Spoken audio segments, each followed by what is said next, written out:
these animals into local waters here is the food supply that's available to them. Kind of simply put, where is there enough of it at any point in time to make it worth their while?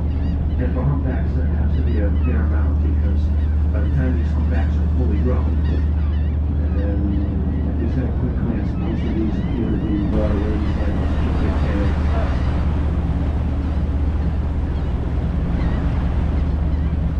Alright, see where it just kicked its tail there? Okay, just focus your attention into that area. Here it comes.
Humpbacks will hit the mid to high 40, mid to high 40 sun range. So the next kick here. Alright, now as you look away from where these animals just kick, see these little clouds of bubbles coming up around it? Alright, there's one there.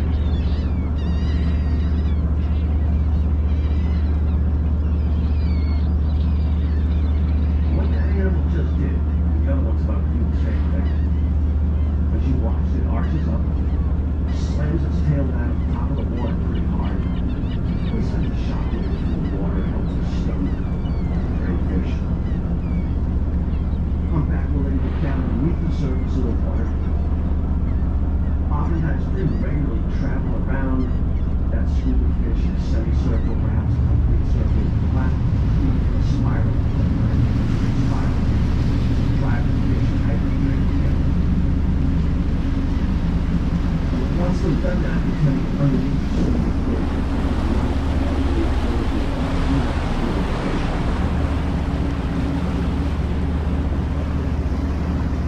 Open up their mouths as when they're set back out between the baleen plates that's trapping the food on the inside of the mouth. These birds you're looking at here, they're all looking for the same fish that these humpbacks are. See that whale just open its mouth a little bit? All the baleen that we were talking about on the way out, you can see the baleen hanging down from that animal's jaw.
Side of the boat, starboard side.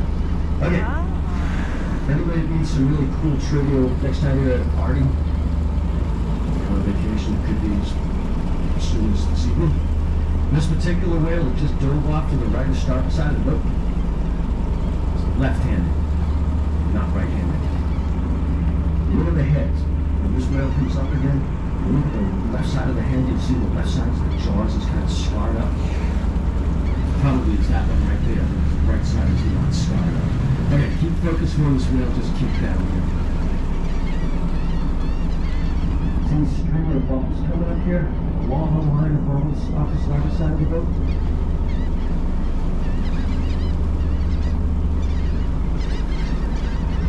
Those are the streamers of air bubbles I was talking about earlier that they used to help corral these fish together.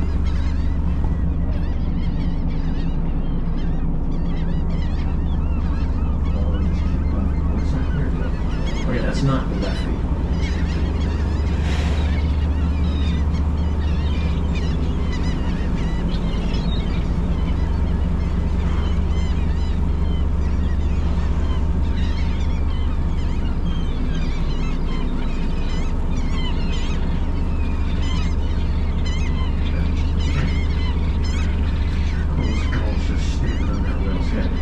Look over here outside of these humpbacks. Actually, somebody asked about dolphins. It's a small group of dolphins spread out beyond these wrecks. They're good at distance. I'm not sure if they're saddleback dolphins or white-sack dolphins, but what's the other? All these dolphins, most of the back of the whales are carrying those. These dolphins. They're all here for the same small school of fish, the sandwheels. These whales are out there.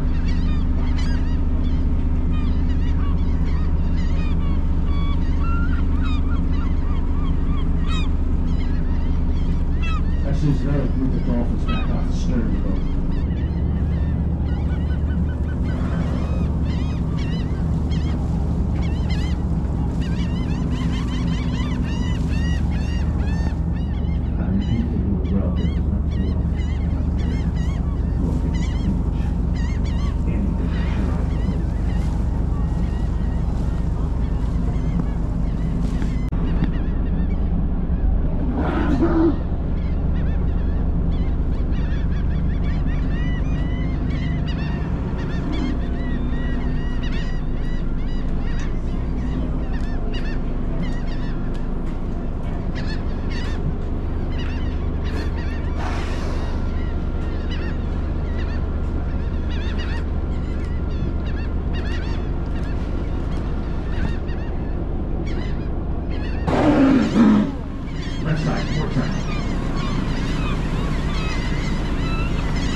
Off the starboard side now, you can actually see it's an inward spiral that whale was making.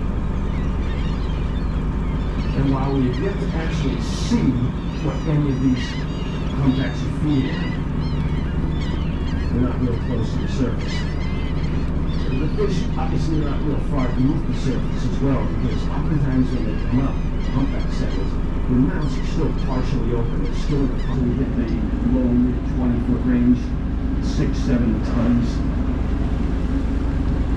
Something a small minke whale, 25 feet, 7 tons, still would weigh more than a world record African elephant.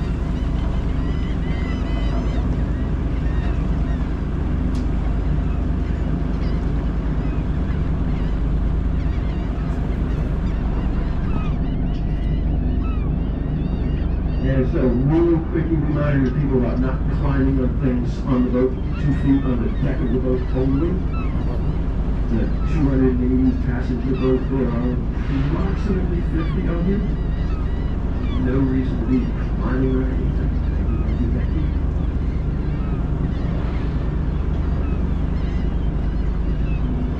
As that warms you up off the bow again.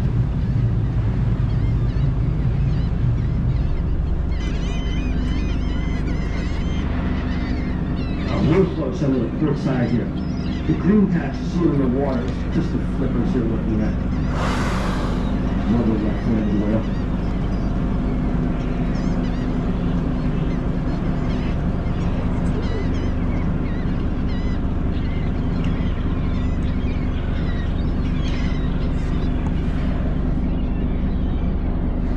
That's the whale with color cuts on its left side, closest one to us.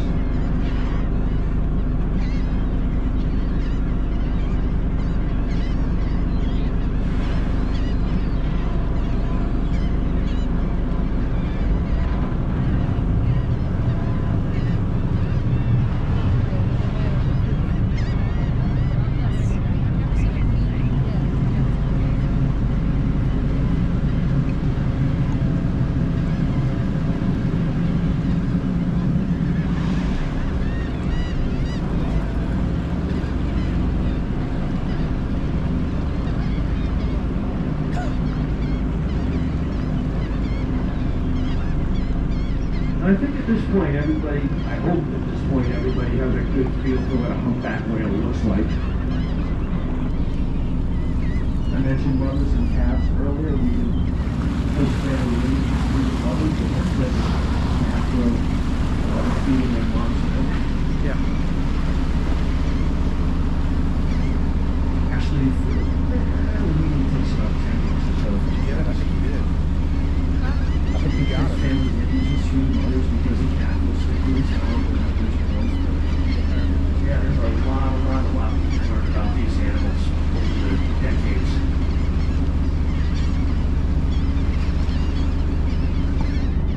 I can also tell you that it's hard to pull information out of what's here on any given humpback terms because over the last 5 decades, we've cataloged approximately Western tailweight.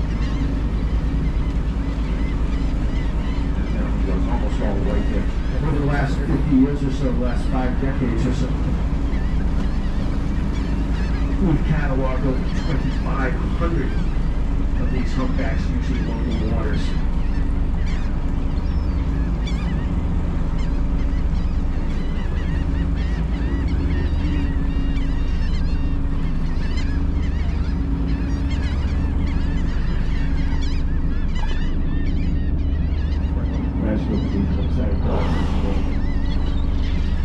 Nice look at the inside of that whale's mouth off the starboard side. Cool. I'm going to go out on a limb here and figure that probably most people on the road have heard that old expression about it takes about as long to walk out of the woods as it takes to walk into them.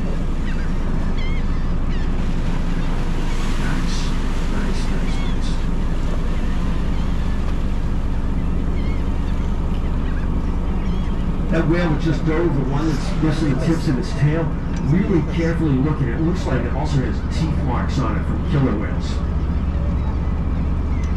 Orcas are the only...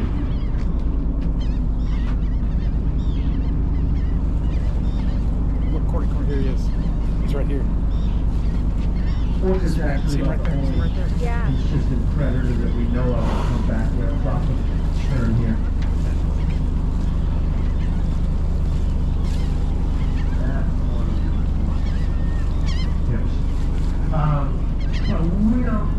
These scars don't tell us anything about how many humpbacks are taken down and killed by killer whales at the risk of stating the obvious. If we're looking at one with teeth marks in it, we're looking at one that got away. So, we see them with teeth marks here. Anyways,